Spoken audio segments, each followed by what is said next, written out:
تعلیم کے حوالے سے دنیا بھر میں بات ہو رہی ہے، اور خاص طور پر ہم پاکستان میں بھی ہر پلیٹ فارم پر تعلیمی سرگرمیوں کو ذکر ضرور کرتے ہیں، اور یہ آج بات کریں گے کہ جو پاکستان میں تعلیمی معیار ہے وہ انٹرنیشنل کرائیٹیریا کے مطابق ہے بھی یا نہیں ہے، اگر ہے تو اس میں کیا بہتری ہو سکتی ہے۔ اور ہم یہ بھی دیکھ رہے ہیں کہ بڑی تعداد میں جو پاکستانی طالب علم ہیں وہ باہر پڑھنا جا رہے ہیں، تو کیا وجوہات ہے یہ اپنا ملک چھوڑ کر باہر تعلیم حاصل کر رہے ہیں، اور اسٹوڈنٹ ویزا کے نمبرز میں اضافہ ہو رہا ہے۔ ان تمام تر ایشوز پر بات کرنے کے لیے ایک ایسی پرسنالٹی نے ہمیں جوائن کیا ہے جو بہت سینئر ہیں ایجوکیشن میں، انہوں نے بڑا کام کیا ہے، اور ڈین ہیں institute for education development Aga Khan university Pakistan سے ان کا تعلق ہے۔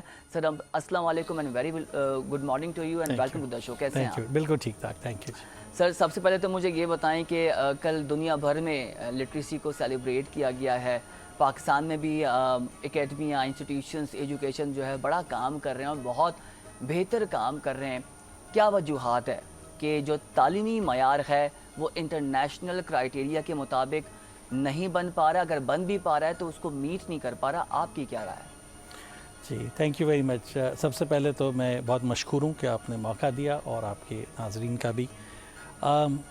جی بالکل، کل ایک انٹرنیشنل لٹریسی ڈے بنایا گیا تھا، اور اس کا آغاز 1967 میں ہوا تھا، 1967 میں۔ اس وقت کئی ملکوں نے یہ محسوس کیا کہ ہمیں اس پر ایک توجہ دینی چاہیے۔ اس وقت پاکستان کا جو لٹریسی ریٹ تھا 1967 میں تقریباً 18-20% کے قریب تھا۔ اب ہم تقریباً 60% پہ پہنچے ہیں، اور اس میں سے کچھ تو وہ لوگ بھی ہیں جو صرف ایک لائن پڑھ سکتے ہیں یا نام پڑھ سکتے ہیں اپنا، تو ترقی تو ہوئی ہے اس میں 20% سے۔ لیکن اگر ہم دنیا کا ریٹ اس وقت دیکھیں تو وہ تقریباً 90% ہے۔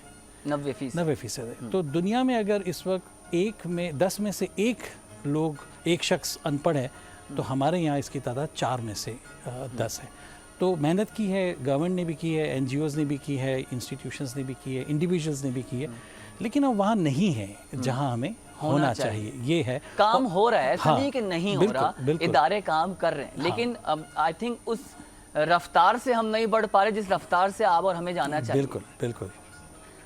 اب اس میں ایک چیز اگر میں اور ایڈ کروں کہ اگر یہ تو اوور آل نمبرز ہم نے بات کی نا پاکستان کی، اگر آپ اس کو جینڈر وائز بریک ڈاؤن کریں لڑکیاں اور لڑکوں میں، اور آپ اس کو ریجن وائز اور اربن اور رورل، تو پھر سچویشن تھوڑی سی اور نازک ہو جاتی ہے، کیونکہ خواتین کا جو ریٹ ہے لٹریسی کا وہ کافی کم ہے، مردوں کا پھر بھی زیادہ ہے، شہری علاقوں کا زیادہ ہے۔ تو اگر ہم ایک ایوریج میں تو ہم 60 پر ہیں، لیکن ہمارے بہت سارے علاقے ہیں جہاں پر ہم 30s میں ہیں، اور خواتین کا 50s میں ہے۔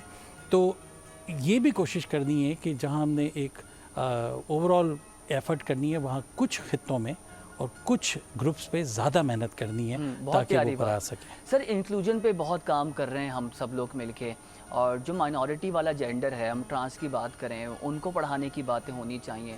آپ بہت اچھی بات کہہ رہے ہیں کہ جو دیہی علاقے ہیں وہاں پر بچیوں کی تعلیم پر کوئی بات نہیں کرتے، اور چائلڈ لیبر بھی بڑھنے کی وجوہات یہ ٹھیک ہے، غربت ہے ہمارے ملک میں، لیکن سرکاری محکمے ہیں، این جی اوز کی آپ نے بات کی، سرکاری اسکول ہیں، کالجز ہیں، یونیورسٹیز ہیں، کیا وجوہات ہیں کہ جو کلچر ایک بیریئر ہے وہ آگے آ رہا ہے، اور دوسرے بھی کچھ مسائل ہیں ہمارے معاشرے میں، خصوصاً معاشرے کے جو مسائل ہیں وہ اس چیز کو پروموٹ نہیں کر پا رہے؟ ہم لوگ بہت کوشش کر رہے ہیں، گورنمنٹ کسی حد تک کوشش کر رہی ہے، کم ریسورسز میں بھی بہتر یہ ہوتا ہے کہ بچیوں کی تعلیم، اور خاص طور پہ جو جینڈرز جن کی میں نے ابھی بات کی ہے ان کے حوالے سے بھی، کہ ایک جب تک تعلیم نہیں ہوگی سر شعور نہیں آئے گا، شعور نہیں آئے گا تو ہم ڈیولپمنٹ کی طرف نہیں جا سکتے، انفراسٹرکچر بہتر نہیں ہوگا، اور یہی لوگ بچے جو مستقبل میں جنہوں نے ڈرائیو کرنا ہے ہمارے معاشرے کو اور ملک کو، تو یہ نہیں کر پائیں گے۔ تو آپ کیا سمجھتے ہیں کہ کیا وجوہات ہیں، انسائٹس کیا ہیں؟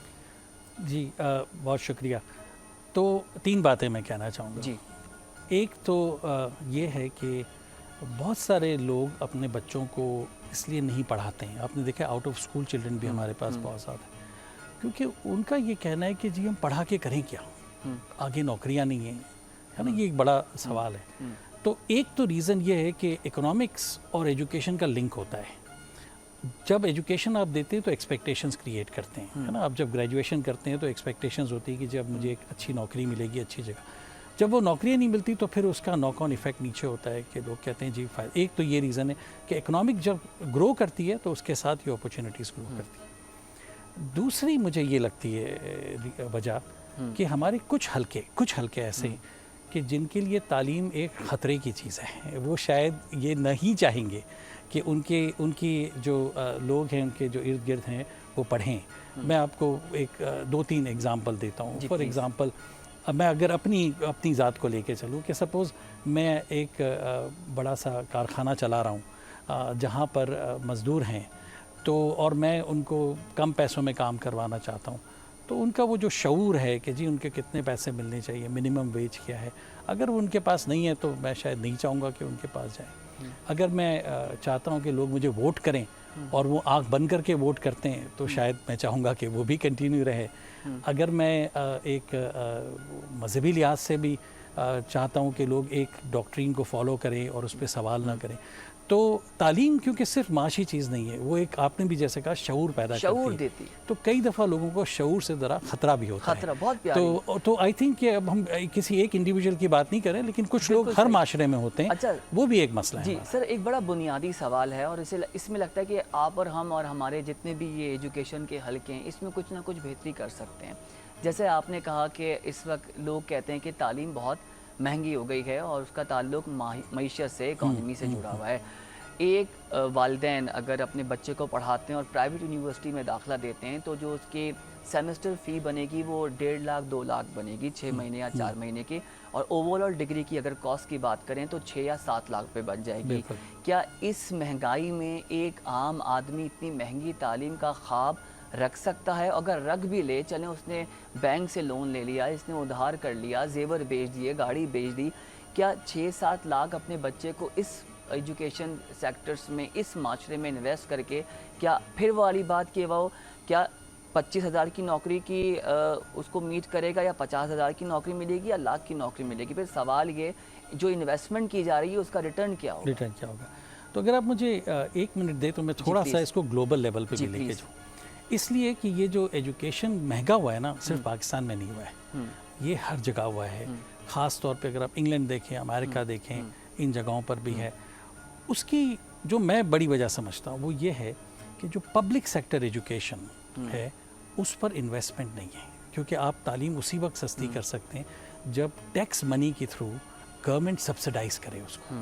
اب اگر گورنمنٹ کے پاس ٹیکس یا نہ ہو یا وہ صحیح طور پہ استعمال نہیں کر رہی ہو تو پھر اس سیکٹر میں پیسے نہیں جائیں گے. سبسڈائز کرنے کے لیے کیا میتھڈ اپلائی کر سکتے ہیں, کیا ٹولز دے سکتے ہیں ایجوکیشنز کو؟ مثال کے طور پر اگر ہم 2-3 ایگزامپل لیں, آپ اگر ایک میڈیکل کی ایجوکیشن کی فیسلٹیز بناتے ہیں, بہت مہنگی ہوتی ہیں, آپ کو لیبارٹریز اور ساری چیز ہوتی ہیں, لیبز ہوتی ہیں, اس کو چلانا ہوتا ہے.